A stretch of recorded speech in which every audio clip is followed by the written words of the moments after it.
Welcome to Saturday, the 10th week. Today is the feast of the Immaculate Heart of Mary. Yesterday we celebrated the Sacred Heart of Jesus.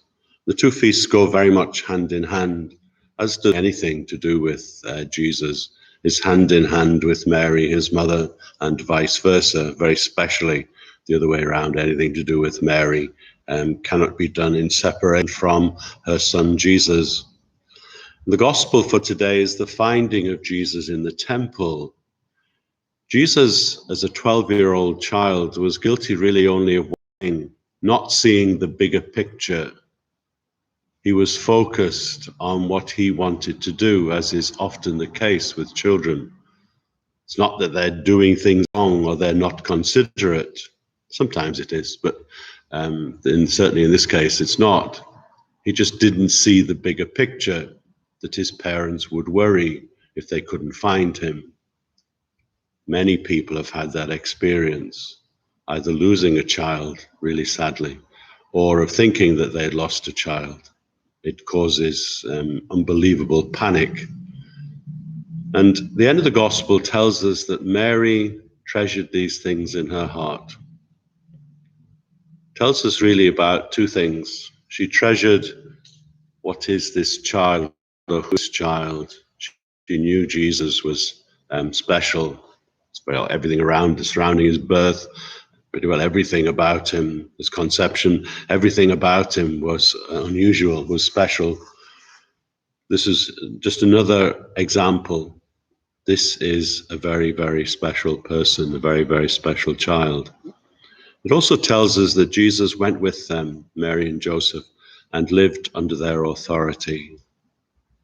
Jesus was somebody who respected others. Perhaps as a human being, as a human child, he was guilty of some of the things that children are guilty of, particularly just thinking about himself and not looking at the bigger picture. But the fact that he went with them to live under their authority shows quite simply that he did not think that he was something greater than his parents. He was somebody who recognized and valued what they offered him.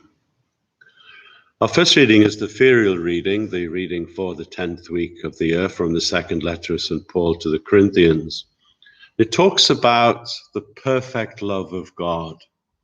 That love is shown very much in the Sacred Heart of Jesus and the Immaculate Heart of Mary. It's a very real, very visible love. The Sacred Heart of Jesus is an image, a representation of God's perfect love. It's something that is visual for us. We can see it. People can see love. It's in one sense, it's an idea, but you can see it, you can recognize it in people, in the things that people do, in the ways that people interact with each other. And the first reading tells us that God's love is a perfect love. And that love is shown in the fact that Jesus came among us, born of Mary. He suffered and he died for us. There was nothing that Jesus would not do for us. In that sense, his love was perfect, and it was very visible. In those days, people were much more hesitant about how they interacted with people. There wasn't the same kind of social gatherings that there are today. There simply wasn't enough time.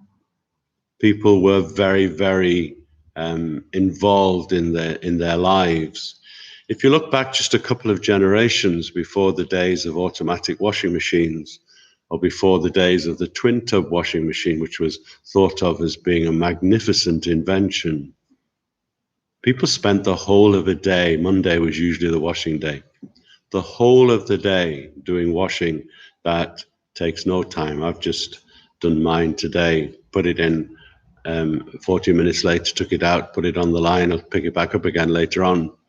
You hardly even notice it in terms of time or in effort.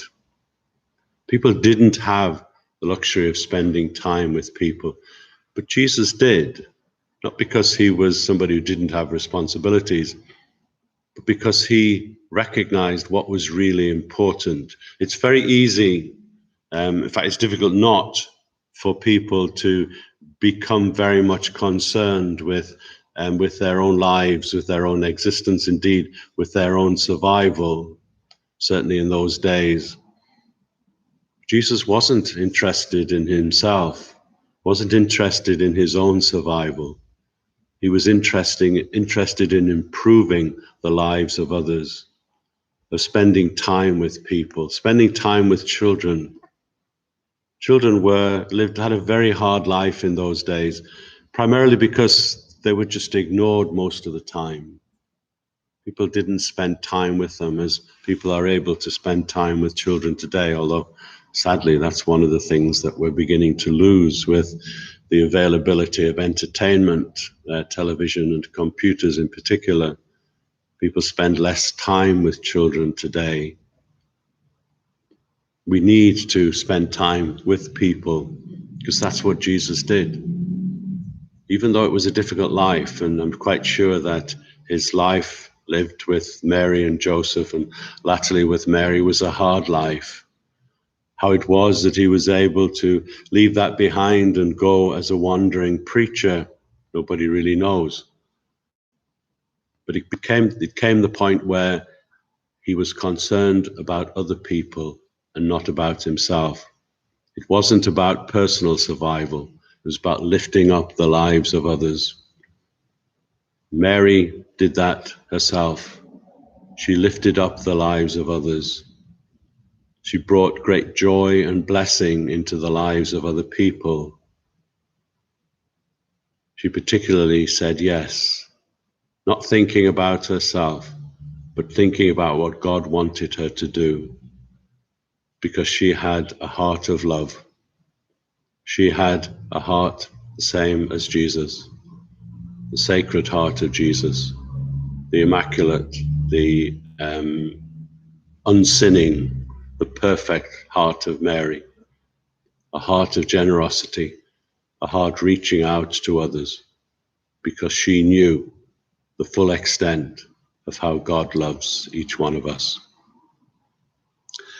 So thank you for listening and have a great day. God bless.